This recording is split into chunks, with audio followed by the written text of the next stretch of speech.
cutting off my best friend, led to the greatest night out of my life. My best friend Sarah and I had been planning this huge night out for months. It was going to be epic. Dinner at that new rooftop restaurant, then dancing at the hottest club in the city.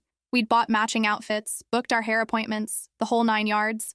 Sarah and I had been best friends since college, and she was the type of person who made everything about herself. I'd started to notice that our friendship was becoming really one-sided, but I kept making excuses for her behavior.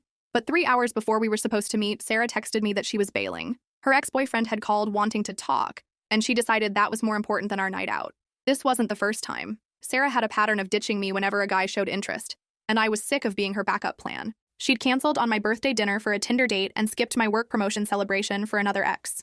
I texted her back saying I was done with the friendship and to lose my number. Now I was sitting in my apartment, all dressed up with nowhere to go, feeling sorry for myself. I'd already done my makeup and put on the expensive dress we'd picked out together. I almost changed into pajamas and ordered takeout, but something made me stop. Why should I waste this entire night because Sarah couldn't keep her priorities straight? I decided to go out alone, which terrified me. I'd never gone to a restaurant or club by myself before. The thought of sitting alone while surrounded by groups of friends seemed humiliating. I took an Uber to the rooftop restaurant and asked for a table for one. The hostess looked confused, but seated me anyway. I felt awkward at first, sitting alone while couples and groups laughed around me. But then something amazing happened.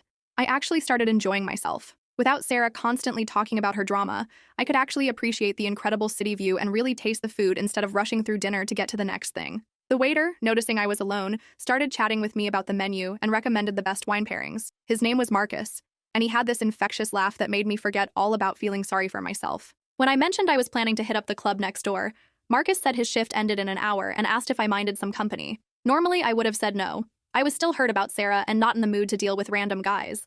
But there was something different about Marcus. He wasn't hitting on me, he just seemed like someone who enjoyed meeting new people. We ended up having the most incredible night. Marcus introduced me to his group of friends who were also at the club. Artists, musicians, and writers who were nothing like the people in my usual social circle. They welcomed me like I'd been part of their group forever. We danced until 2 a.m., had deep conversations about everything from travel to dreams, and laughed until my cheeks hurt. I realized I'd been so focused on maintaining my friendship with Sarah that I'd stopped meeting new people or putting myself out there. The best part was when one of Marcus's friends, a photographer named Elena, asked if I wanted to model for her upcoming art exhibition. She said I had an energy that would be perfect for the project. That night led to me becoming Elena's regular model, which introduced me to the local art scene. I met my current boyfriend at one of her gallery shows 6 months later. I also started going out alone regularly, which gave me so much confidence and led to amazing experiences I never would have had if I'd stayed in my comfort zone. As for Sarah, she texted me 2 weeks later saying her ex had ghosted her again and asking if we could hang out. I politely declined. Sometimes the best thing that can happen is losing someone who never really valued you anyway.